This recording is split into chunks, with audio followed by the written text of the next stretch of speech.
This is Winging It, the somewhat whimsical, certainly worrying, decidedly wonky, seldom weighty, endlessly well-intentioned, and wildly witty show about music, where one knows what's coming and the other one doesn't. And it happens between both proper to ensure you can spend anywhere from 15 to 180 minutes with us every week.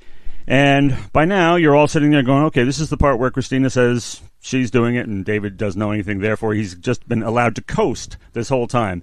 Well, for the second time ever, I moved with pity for Bof's own beast of burden, the overworked Christina, who really does everything around here. So I decided I'd, give her a little break and throw me a fucking bone. Yeah, exactly. I didn't want to say it, but yeah, throw her a bone. And so here I am doing Winging It for the second time only. Yes. And I'm doing it, if you'll pardon me, I'm trying to do it Rat Pack style with the microphone in my hand, not on the table. Kind of, Christina said it gave me a little, kind of a Vegas. Je ne sais quoi. Yeah, je ne sais quoi. Kind of a little little suave thing, a little swagger, Yeah, as if I need more, And so forth. So I'm going to do Winging It this time, and she has no clue what is coming. And hopefully I've chosen more wisely than I often do on various songbirds and hummingbirds, and doing ones that she is able to speak on and knows and has opinion on in the first place, because that's part of it, is we usually find some interesting, wildly interesting list. And that's similar here. And, of course, we often add our little custom embellishments, Of course. And our personal recommendations, what we in our infinite wisdom would have done. What we think belonged on there.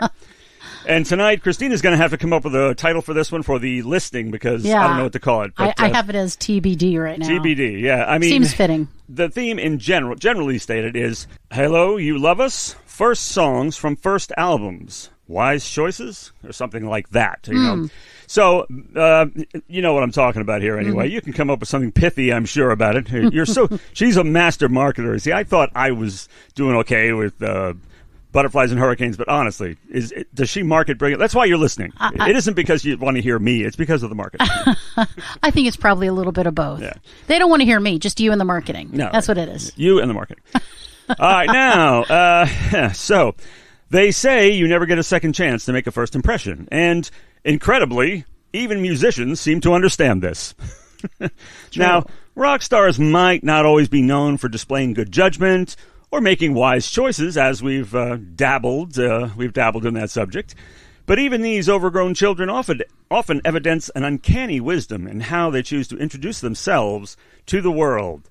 Of course, back in the day, before YouTube and Spotify and all that, the general public's first taste of an artist's audio confections came by way of the radio single.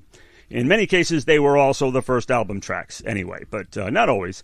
So we're going to look at a list compiled by WXPN Radio and passed on by the venerable NPR, and just try to imagine, not in that time too, dropping that 12-inch black platter onto your table, letting the needle ride, and hearing this act for the first time. Does track 1, side 1 serve as an appetizer, or do you just want to say, check please, and head for the door? All right, tell you what I think, and then you give us your opinion there, Cookie. All right. All right, well, 1969. It was the goodest of times. It was the baddest of times. And singing a little ditty to us about both was two industry veterans and two newcomers who christened themselves Led Zeppelin. I personally love their choice of Good Times, Bad Times to open up the first album. They seem to as well, because they began their 2007 reunion concert with it also. Anyway, the song begins with a bow and some, kind of cute little percussion. But the first verse has a kind of an almost nerdy riff supporting it. I mean, it's adorable. It's classic 60s pop, and then a chorus with some really aggressive drumming and a lyrical little bass tie. But the second verse is undergirded by a much more muscular riff. So it's getting stronger in increments, even though it was pleasant enough to start with. And then there's another chorus and a second of silence before Jimmy Page takes off the gloves and really lets loose with some maniacal acid rock soloing. And drummer John Bonham already making the name for himself that would be revered to this day. The song rounds out with some classic Robert Plant vocal vamping into the fade-out, sort of a trademark of his. Yes. And there it is. So Led Zeppelin on the first album, I think, did something that's always been an integral part of a successful record album, movie, concert, or even fireworks display. They started strong, came out guns blazing, but saved the really big cannons for last. Of course, sometimes as well, as we will see, it's good strategy to start with a scream and end with a whisper for dramatic emphasis as far as albums go. Right. Like Ascent and their album Evolution of Sorrow Bleed Like Us, for example. Wouldn't you say that was a good example? I would say it's an excellent example, actually. Right? Okay. But Zeppelin always started strong. Look at the first tracks in order. Good Times, Bad Times, Whole Lot of Love, Immigrant Song, Black Dog. The song remains the same, Custard Pie, Achilles' Last Stand, and In the Evening. See, here's the thing. They get it. You have to kind of knock them over the head. You just you got to pull them in. You got to keep them in. And, those songs really, to me, they really set off those albums perfectly. I mean, I can think of other songs that would have gone there, but they wouldn't have been as good a fit, and they wouldn't have set the tone for the album the way that those did. They just wouldn't. They wouldn't. It's and brilliantly there's something selected about each one of them that is so perfect. Even Custard Pie, which is kind of raw and basic, but it's so, and the album gets like super progressive. It's still a perfect representation of what they're about to do for 4 brilliant sides in 1975. And what I like too, though, is I like that it's kind of like there's appetizers and then there's full meals in songs. And sometimes you go back and forth, your appetizer, meal. And I really like that because I think that it appeals to everybody. That's one of the strengths of their first songs and all their albums is they pull in anybody. Right, and they would not, as wonderful as they are, these guys are not about to start an album with Tangerine or Going to California. No, and they shouldn't. And they shouldn't, They're good songs, but that's not, those are power songs, the ones that they started with. Yeah, so Punkin, I would say you're in favor of their choice on that one, right? Absolutely, no, I Hell absolutely yeah. agree with it. And I like what you said because I feels like that song starts off with with a lighter fare. It's like a lighter fare, and then it starts to get kicked in. And I like that, where you go, oh, that's all right, there it is. And during that great outro vamp, Page is doing it too. They're both just fucking going. That's what they do. So is Bonham. I mean, the only one who's not going batshit crazy is Jones because he has to. He's got to keep it in line. But yeah, he gets his turns. That's for sure. He really gets his turns to go off. But that just not when the other guys are all doing it too. They're not the fucking Who. Everybody's playing solos there, and Zeppelin, it's only 3 at a time. So what I really like that Bruce and I try to do too is I'll sing something and then he will return the what I say, and it's kind of like it's a conversation, and I think that's what Page and Plant do, and I just love it. Call and response, it is timeless. That's it, it is absolutely timeless. And we know there's a certain other power duo that was doing it around the same time and earlier. It doesn't matter. It doesn't matter. They took it where nobody ever did. They did. That's right. So and here's another possible winner. The Doors, Break On Through to the other side. All right, so, the 60s are wearing on, and you find yourself a hippy-dippy with this new record, and you drop it on, and this little Electric Butterfly label thing is going around and around, and you hear snare, rim shots, and some crazy bossa nova rhythm, and then this cat starts crooning before the whole thing goes off the fucking rails in a screaming rock frenzy. I think this is a sensational album opener. Would I want to hear more after that alone? Yeah. Oh, yeah, I'm in for the ride. And the next track was Soul Kitchen. I mean, really, come on. Yeah. The hooks are in deep, and we know what else is on the album, too, that first one. Good call from these young fellows. What do you think? I think it's a good call. I was trying to think if there's anything else on that album that I would have opened with or that would have even been an option. I'm trying to think. I thought that the other day, and I looked, but I can't remember. I think I settled on that one anyway, but there are some killers on there. There's some killers, but I feel like they're being so deliberate about what they're selecting, and I think you have to be. That's why I had you listen to our song order. Like, does this do it? Is this the right? Because could we have started with a different song? Yeah, but it kind of hopefully does one of these things, like where it builds and then kind of. They would not want to start that album with The End, okay? No. Oh my God. Although they started the concert with When the Music's Over. That was a surprise, you know? It's harder than The End, though. Yeah. The End is just. They did them both at the Hollywood Bowl. Beautiful. Movie on the big screen, worldwide, one night only. The Doors, 68 Hollywood Bowl concert, and I was there. They did The End and When the Music's Over. That's a hell of a thing, you know? That is. But, you can't start the beginning with the end. I don't know. I mean, I guess you could, but it's a pretty big downer. Starting with the album with Break On Through to the Other Side. Yeah, baby. I think that was and you perfect. do. Yeah, I mean, what I like is it's exactly what you're about to do. You're about to kind of go over the bridge to the other side, and you're going to go on a fucking ride you're not going to forget. So I think it's brilliant. I love it. And, I mean, well, that's another subject for another time, but there are songs on there that simply can't be overplayed. No, and I agree. There are some all-time classics on there. I mean, 20th Century Fox, yeah. Light My Fire. Forget it. I mean, it's off the absolutely off the hook. There's never a time I don't want to hear him sing something. His voice is just beautiful. And then when he breaks out into that super rock vocalist from that crooning, I can't even handle it. I just wish we could have heard, whatever, more decades of him doing what he did. But man, there's never a time I don't want to hear that voice. That crooning thing, that savage animal thing. I mean, he was just so brilliant. And that concert I was talking about, oh my goodness, his vocal performance is the best I've ever seen. Yes. I mean, I've heard he was erratic live. I've heard he was hit and miss, but this was rock solid. It was only after 3 albums too. Yeah. But it was probably their best show. So it was just incredible to see. My goodness. And the movie started, for the listeners, with modern day footage of Robbie Krieger and John Densmore talking about the L.A. Woman album, and with 2 other musicians, they play Riders on the Storm and L.A. Woman. And these old geezers are kicking ass. It's brilliant, brilliant stuff. All right, so thumbs up for The Doors by the panel. Absolutely. We already talked about Heart and Magic Man extensively, and what a knock out of the park hook that was. Oh, perfect. Here's one. It's like, okay. We've had super on fire ones, but they can't all be. They can't all be. Oh, I was worried about this. The temperature has to go down a little bit, a little lukewarm, but and maybe it might get cold occasionally.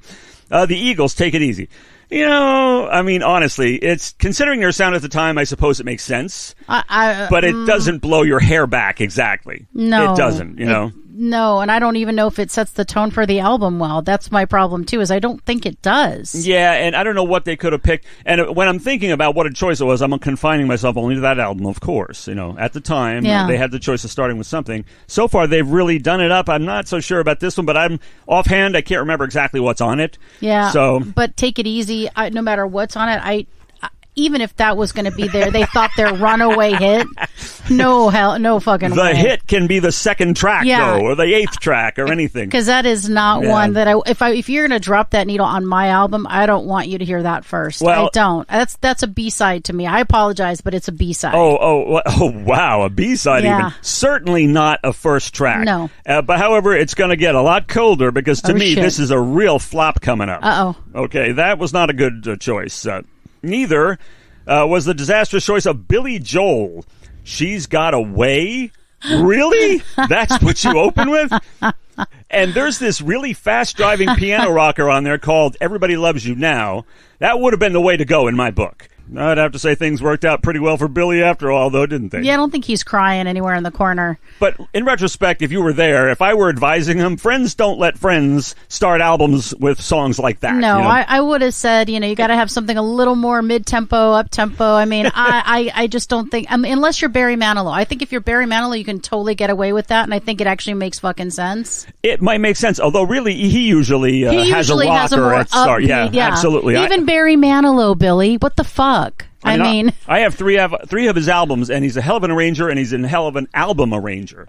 I mean, he really puts shit together good. I like his music. I do anyway. I'm a big fan. So question. What? With Bob Dylan, does he open with the Sleepy Ones, or does he open with? I don't know. Ass Kickers. I'd have to think. Yeah, he might not open with Ass Kickers, but he does them, though. He's a real great blues rocker, right, Dylan. But, he is. So that's going to be interesting to see what you think of those. We should return to that some point later. I wonder if there's even a worse choice coming up, but shit. Maybe not immediately, okay? I'm so scared. Sorry, Billy, that was a bad one. Yeah. Probably not advisable, dude. Crosby, Stills, and toy boats, traveling in toy boats. Unique New York. Yeah, Unique New York. Crosby, Stills, and Nash. Rubber Baby Buggy Bumpers. Take 4. Crosby, Stills, and Nash. That is not usually regarded as a tongue twister. No, not normally. Crosby, Stills, and Nash. Sweet Judy Blue Eyes. Well, I think they did a very solid job of establishing their strong musicianship and their superb harmonies, and they're not the real headbanging kind of group anyway. No. So I'd say it was a pretty good call. I don't know. I mean, it's a good song. I think it's a good call, but I'm going to put my bet on there's probably something that would have been better. Okay, all right, fair enough. What about this one? This is a notable one. The first solo album by Genesis drummer Phil Collins. And here, there's, I think, personally, a brilliant exception to the rule. Nothing strong and driving, and in fact, you're halfway in through the song before there's even a drum. But when that song is as grabby and haunting as In the Air Tonight, all you can do is sit back and go, wow. I mean, it's It doesn't start off galloping out of the gate, but it's pretty damn powerful. Maybe not a first choice, but if there was one that, kind of was laid back, it might be this one. I don't know. That is one of my go-to songs. Like, if I need to just kind of get my shit going, that's just one of those songs. I would not have put it at the beginning of an album. It would have been probably song number 3. Even though it's an amazing song, I don't know that when that album came out, that song was a runaway hit like it is. I probably would have had that number 3, probably maybe even number 4 right in the middle.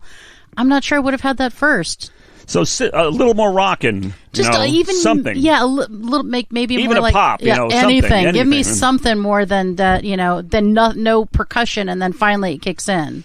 Well, I don't think in any era or generation will this be considered pop. Great. Jimi Hendrix Experience, Purple Haze. Okay, well... what can I say? You can't start out stronger than that. It was a masterstroke. Just do your thing. Yeah. I mean, you can't argue with that. That was brilliant. I mean, any thought we might have, we clap our hands over our filthy sewer holes. We will not question a choice like that. No, that was amazing. Yeah, no. I don't know. You're probably not familiar with the Sex Pistols' Holidays in the Sun. No. But I'll just mention it for the listeners because there are some dinos out there who will remember that based on the crap we were reading in Cream and Circus Magazine, these numbnuts teenage kids thought it was so cool, the aggression of the Sex Pistols, that we would have been surprised by the level of musicianship and production and lyrical quality of that album that stands up well to this day. I think it was a good choice to begin an album with a song with these militaristic stomping and a chorus, sense. And it's a very, very powerful beginning. That sounds like a good choice, although I'm not familiar. But it sounds solid. Sort of a tie there, and a group that would openly laugh in magazines at the Sex Pistols for their alleged aggression, saying we're much more aggressive than they are. We laughed our asses off when we saw all that press. They deemed themselves to be much more hardcore. Emerson, Lake and Palmer, yeah, who started their very first album with The Barbarian. Now this well, it's kind of fascinating. They started with a nitro-fueled 3-piece band version of a Bela Bartok piano piece, a composer whose percussive keyboard style clearly influenced Emerson a great deal. Clearly. The sound is one that borders on frightening, really. No one had heard anything like this before, and it was very common for critics in those days to categorize them as a heavy metal group, despite the extremely rare use of guitar, and even usually that was acoustic. Because the sound is so harsh and overwhelming, that handle seemed to fit somehow. I think also they had a different definition of what that was at that time, and that was hard, and that was extreme, and that was considered, like you said, aggressive. It was, and so they felt like, please, that's adorable, Sex Pistols, have a seat. Let's go ahead and kick your ass with this classic that we turned into this masterpiece. And I love the percussive keyboard. That is a defining thing for sure for ELP, but then also I think what made them feel more hard rock, more metal, even without a guitar. I mean, that's something to be called that without a guitar. Like this, this heavy guitar is what you expect. It is, some of the classical composers would be putting out that kind of thing, right, if they lived with the technology we have. There's no question that Beethoven certainly would have been doing that. Right. To me, classical music is hard rock and progressive rock without electricity. That's pretty much what it comes down to me. And nobody has introduced me to the classical world more than Emerson, Lake and Palmer. I was discovering them when with the suburban kids in the 70s, and they were playing us classical in school, and I thought, wow, that's what kind of turned me into a lifelong classical music fan, which is always a good thing to be. I mean, classical music enriches your life in a way it's hard to explain. Well, so does progressive rock. So does progressive rock, yeah. It really does. It's just, I believe things that make you think and really kind of challenge your mind. They're not ABC. They're more intricate, more interesting. I really think that it kind of takes you to a different place in your psyche. I think you go somewhere different. And I think it just takes it to the next level. And that's what I love about those two forms of music and jazz. Like real jazz, not this smooth jazz stuff. I'm talking like, Thelonious Monk and things like that. That's what I'm talking about. And that's what sets Emerson, Lake and Palmer apart, really, from any other rock group, is it's classical, hard progressive rock. That album would go on to contain acoustic guitar ballads like Take a Pebble and Lucky Man, which he wrote when he was 12, which will come up later on in a certain discussion. But on another show, perhaps, which you should also tune into. That album, I think, starting with The Barbarian, an instrumental, it gives them a sound that they hadn't heard before. Whereas if they played Take a Peddler, Lucky Man, they've heard that kind of thing from other artists. Right. This is ELP only, and that's what they started with. I think it was a pretty good choice. What do you think? I think so too, and I think it's a bold choice to go with an instrumental. But one of the things that I really like about that too is you may have people who were listening for the vocals the entire song, so you really have them right in the palm of your hand because they're waiting for the vocal to kick in and it never comes. It never comes. So it's kind of amazing to do that as well. So I think that's brilliant. It's also risky though, right? It's also a risk, but with that kind of an opening, are you really risking anything? You're not. Well, I think my history is slipping because I'm getting old. I'm 60 now. But I think they made a name for themselves at the Isle of Wight Festival or something by playing. It was the first. I'm not sure about that. They introduced themselves to the audience, to the public for the first time at a big festival, playing Pictures at an Exhibition. Now, playing an entire suite about Modest Mussorgsky's tone poems and things, and piano pieces or orchestrated, is pretty damn bold. It's amazing. But that makes me love them even more. It got them where they are, and rightly so. People were saying, wow, a group that will do that has got our attention. Absolutely. And another Electra Butterfly artist, a fantastic band with 4 songwriters and 3 singers, began with an amazing riff on a tune penned by the band's guitar player. Queen introduced themselves with Keep Yourself Alive. It wasn't the first Queen song or album I'd heard, but had it been, I would have been in like Flynn at the time. I can just only imagine being back there. I discovered them on the 3rd album. How do you think about that as an opener? I definitely love it. I mean, I think it's kind of a soaring song. It's an uplifting song. It's it kind of gives you a good elated feeling, I think, that song, and I think it's perfect. And it's kind of got all the classic Queen, components in it. So I think it's a great opener for many reasons. No, I really, really like that. I hadn't thought about it, but I really do like that. And a little bonus, we get we get some interplay between Roger Taylor and Freddie Mercury. Do you think you're better every day? No, I think near Which to my I grave. like. It is so good, and the song is fun. It is uplifting. It is. But it's kind of proggy at the same time. Which I love. And it kind of gives you a hint of why you should not give up on Queen ever and see what they're going to come up with. And why you should never, ever think that they're done. That that's all they've got. No. You don't even know what to expect. And Queen just takes you all over places with, again, everything from like doo-wop and like 50s stuff all the way to like hard rock, pseudo metal, ballads. I mean, there's nowhere they didn't go. So you could never count them out. In the beginning, in the first few albums, especially the first 2, it was hard and progressive and dark. Yes, I love it. And it was unbelievable. And then they started to branch into like incredible stuff. I mean, love. We've talked about Sheer Heart Attack at length anyway. Yes. But a good choice. And I think we both agree that was a good choice. And 4 American lads who use British spelling in their band name, Living Colour, put their best foot forward, obviously, at about 60 miles an hour right into your groin with Cult of Personality. No matter where I am, if this comes on, I absolutely lose my shit. Absolutely. And spaz out. Who doesn't? As Punk in here can verify. This comes on and I'm gone. It's one of those songs. It's I'll be committed. Fucking brilliant song. I will be carried away. Absolutely. No, this is, I'm sad that we didn't hear more from Living Colour in the same way we heard this. This is one of those songs that is just, it's forever feels fresh. It forever feels new. It feels applicable. It's a fucking hard rocker. No one plays guitar like. Yeah, don't be afraid of Vernon Reid, kiddies. He only wants to use his guitar to melt your face like that dude in Raiders of the Lost Ark. Seriously. That's all. And he does. The stuff he does on guitar, you just kind of shrug and go, okay, I can't even start to just compute that. And you just enjoy the shit of the song. It's sheer brilliance. I can't imagine opening an album with anything stronger. These guys even had a way with pop hooks and doing songs like Glamour Boys. And, they kicked off their first album with the pedal to the very heavy metal, and they couldn't have done any better. They couldn't have. No, there's no doubt. All right, once upon a time when I was in high school, a hard rock quartet with a hammy, flamboyant streak broke out on the scene, introducing the world to a new kind of guitar hero for the ages.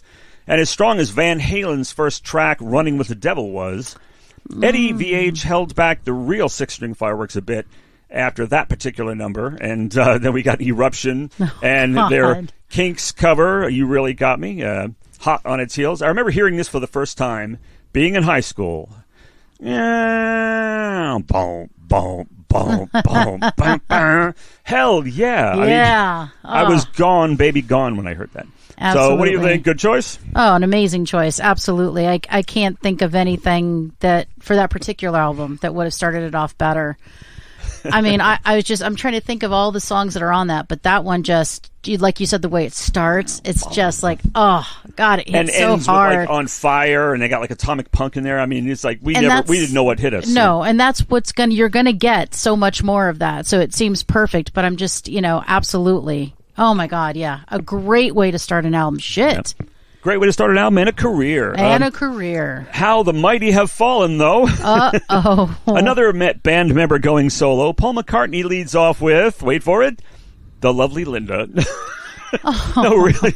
I think this called for an intervention, okay? I mean, where were his fellow Beatles? He did fine, but I mean, nobody tell this man, even Linda, like, please don't start the album with this song. Yeah. That's nuts. Anyway, but all is well that ends well for us, Paul. Again, none of these people, if we disagree, they're not hurting. They're not right. Yeah. They're not reeling from this decision. Trying to imagine, I mean, it worked out, obviously, but if you were it worked out in spite of that, Yeah, I agree. Because I mean, if you have, if your album doesn't start with the best song, but you got a single out that people like, people are going to love you anyway. Right. But you still want an album to flow in a certain way, Right, and it becomes timeless that way. In classic, you go, oh my God, this is this band. His band, however, the Beatles, nailed it, I think, counting in 1, 2, 3, 4 at the beginning of the proto-punk classic, I Saw Her Standing There. I like that as a choice, and, really, as many songs of the 50s and 60s are, it's a punk rocker at heart. Bands who would cover songs like that later on and made it abundantly clear, like the Ramones with Surfin' Bird, Do You Want to Dance, and so forth and everything. A lot of those songs are punky, but they just needed to be cranked up a little bit. I Saw Her Standing There is loose, it's rowdy, it's ballroom rock with lots of Spitfire fills from Mr. Ringo Starr, and a hint of the great Beatles harmonies to follow. If you're gonna, I mean, in that early on, it's a good song to start with. I don't know.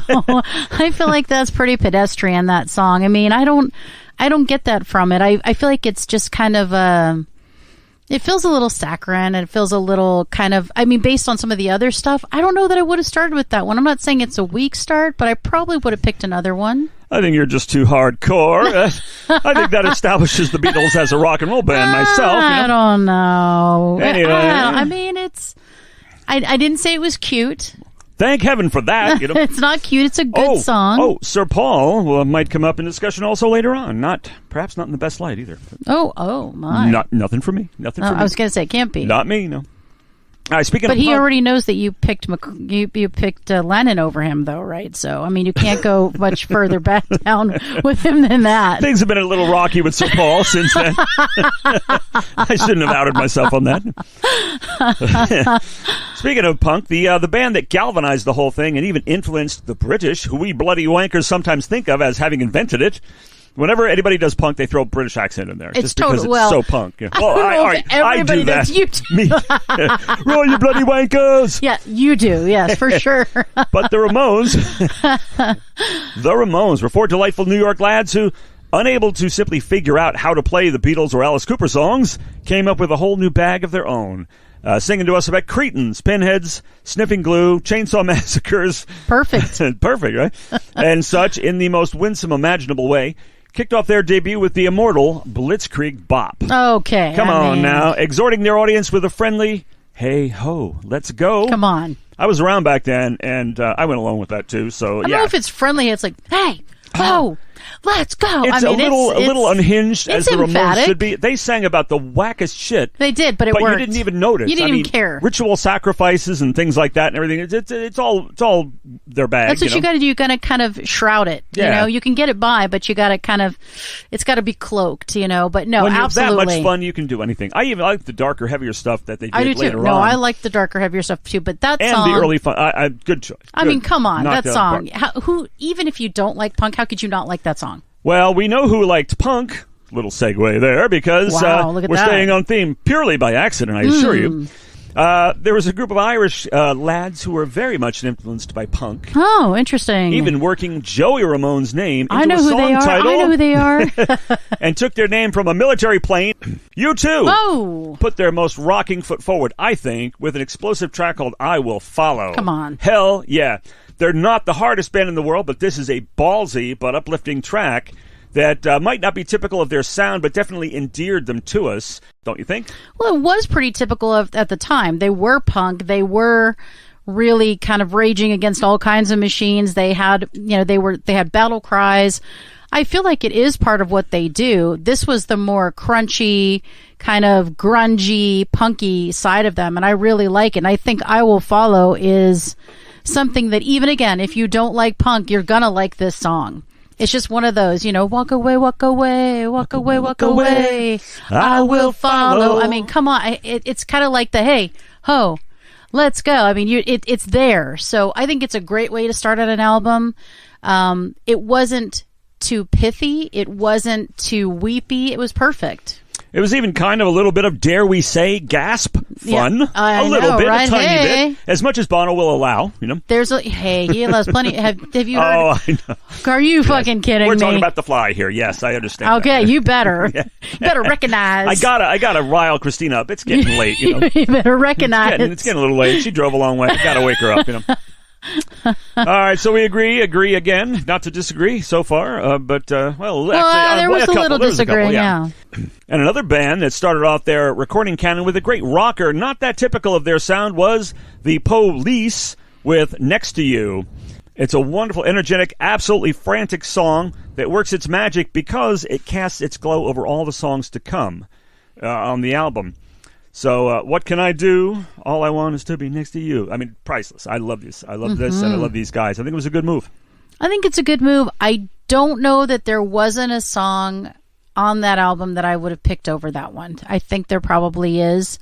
Not that it was a bad choice. I think there could have been a better choice. And I am a very well-practiced Police lover. So I am very, very familiar with their canon. And I just think that there are some things, maybe there could have been another song that could have more encapsulated their sound. Not that that was a bad choice, but I think there could have been a better choice. Well, you'd be missing out if that was all they had. And if you hear that song, maybe you might not. But maybe it's because I'm biased because I do know what else is coming.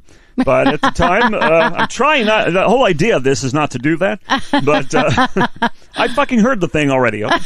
Okay. All right, another band starting off things in a decidedly punk vein. There's just all this punk What the stuff he's fuck? doing, right? Though their singer-songwriter can craft a pop melody with the best of them, was the Pretenders. With the track so raw, it's still bloody. The song was Precious. Again, I was around back then when this came out, and I had been reading at the time in these magazines about this Chrissie Hynde person, and found myself kind of awestruck when I heard it by her songwriting prowess and range. This is the same album that included everything from the radio-friendly Brass in Pocket to the Your Mama Won't Like This song, Tattooed Love Boys, wherein she, as one critic put it, spits out pitiless razor blades, lyrics, I shot my mouth off and you showed me what that hole was for. I mean, that's about as raw as it gets. Yikes. I like it. I would have to say Precious was a better opening song than that one anyway, even though they both rock hard. And a damn fine first volley, personally. Do you know that one? You probably don't. I know it. I think I've heard it maybe 3 times. I mean, obviously, I'm much more familiar with the radio-friendly parts. Not that I don't like the Pretenders, because I certainly do. Though she does have a voice, vocals that are something that took me a while to get used to. An acquired taste. Yes, there it is. Yeah. And some you never acquire, but I loved her from the start. But I understand. I She's did different. not love her from the start. I was like, she's different. Oh, you ever hear her sing Dylan's I Shall Be Released? Oh, my goodness, it's wonderful. Anyway, I get it. I don't know, it's different. But I will say the I Stand By You, that song still kills me to this day. Beautiful, beautiful. And the way she sings it with the level of emotion, and she's Exactly. so earnest, and it's beautiful. She has a lot of songs like that. What I like about her voice that you don't get from a lot is the rawness in her voice, and the emotion is right there on the surface. You don't have to search for it. So I grew to love her. Again, sometimes it's repetition that endears you to a type of music or a vocalist, and that's kind of where I am. So I have to say, I think Brass in Pocket, that song, I don't think they could have gone wrong if they started with that song, but I don't It's think a good opener, yeah. But yeah. it doesn't represent their sound the way Precious does. Not quite. Do you know what I mean? Yeah, it's too, I don't know, it's too light. It was, it is too AB. And they're not AB. No, it's not. It's great that they can do that. And as you said, the emotional songs that are so wrenching, and even the first album has them, contrast those with songs like we talked about, Tattooed Love Boys. Absolutely. I mean, she's a genius. She really is amazing. She's an amazing talent. And I'm really glad that I can, even though, I'm very low level, can stand kind of with her as a vocalist. And we are so different, but hopefully we convey emotion and all of those things, but in such a different way that I respect, and I'm glad I finally got it. Even if I didn't get in the beginning, I got it. Right? Me too. I did from the start personally. Right. Now, for something completely different, Sade is on this list. Smooth Operator. If you're Sade, that's a damn good way to start. You might as well. I mean, she's, probably... There's no need to ask. Yeah. I mean, that is one of my favorites, like, just smooth-ass voices. Diamond Life. Oh, she's so good. Who said it? I think it was my friend TJ. So if my friend TJ ever hears this, I think he said her voice is like sunshine through honey. That's how he's described her voice, and I never forgot that because it's totally true. Sade's voice is like sunshine through honey. It absolutely is, and it's just this smooth. There's no rough edges. It just puts you in a place, and to hear her sing "Smooth Operator" is just a joy. I could hear her sing anything. That voice, it just puts me. I'm just transfixed. Yeah, absolutely, and wasn't it great? We were at that karaoke last time we did karaoke. Some lady did Sade, or did I completely dream that? No, you're right. Yeah, okay, it happened. Okay, it's always nice to know when things really happen. But it's one of those things. I make them up so much. With her, I would never try to cover her, or even she's just. No, not really. There's no one who has a voice like that. It's just different. But to start with Smooth Operator, you just have to. Although the Sweetest Taboo. Oh yes. The way that you know what I mean? Like it starts. It would be a great opener too, and I think both of them kind of give you a hint of what her style is. So I think either of those could have gone, but Smooth Operator was a runaway hit. Yes, it was. But any one of those, her sound is just a gorgeous thing. No, gorgeous. Beautiful. All right. Well, there are two ways to look at this, folks. Either it was such a rich topic that yielded such treasures that it absolutely must be done in two parts, delivered in two parts, or... It's for the absorption level, I think. The absorption level, or just...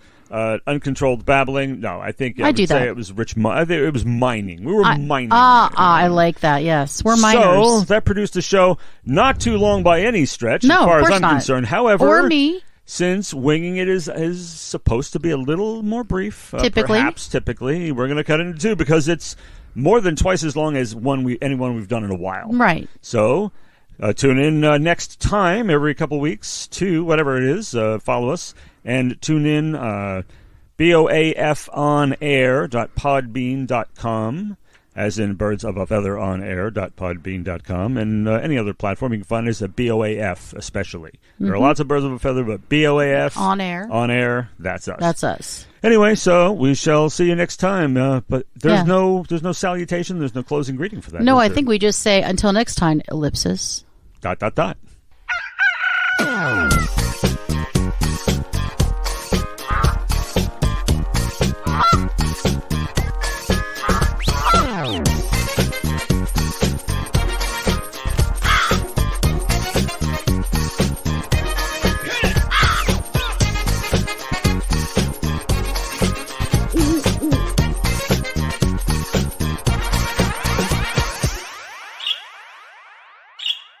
This has been Birds of a Feather on What the Flock Radio.